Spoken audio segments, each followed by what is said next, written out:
out of all of the three managers we're talking about, he's probably the most pragmatic. He relies heavily on data as well to look at clear-cut balls as well, and intensity. We saw what he could do at Calgary last season as well, despite the offset of not being able to necessarily spend a lot. He was still able to make it a bit more of a fortress in Calgary as well.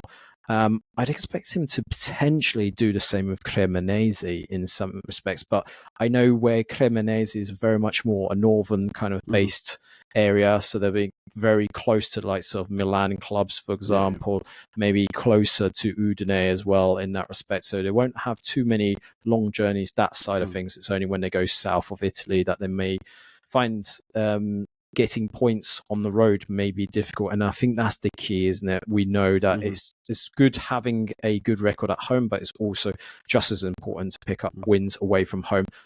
I just worry about maybe the lack of experience from a midfield and defensive point of view that may give them a bit of a shortcoming in terms of where they finish in the league.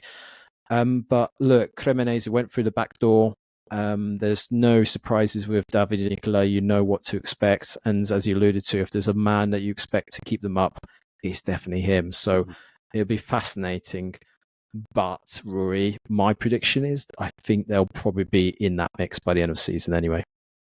Yeah, I think my bold prediction is going to be that he gets sacked before the season's over and they get relegated. I think it's probably like they should keep him because just give him the year because he's the best you're going to get really in a survival expert kind of way.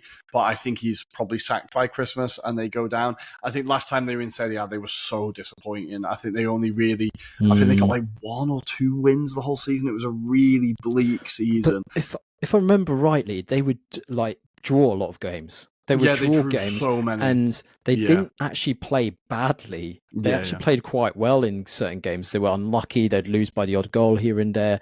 If you remember rightly, this was... I just remember their first win was against Roma, wasn't it? I feel like they got their one win and it was against Roma at home. I think that's from memory. If I'm not mistaken, Marco Carnesecchi had a loan spell out there as well. Yeah, you might be right, actually. You might be right. Yeah. And they were one of those teams that was just never quite there, but it became a very bleak season, and then they kind of started picking up wins when it was too late, or they started picking up points when it was too late, and it's like, so I think it could be a long season for them.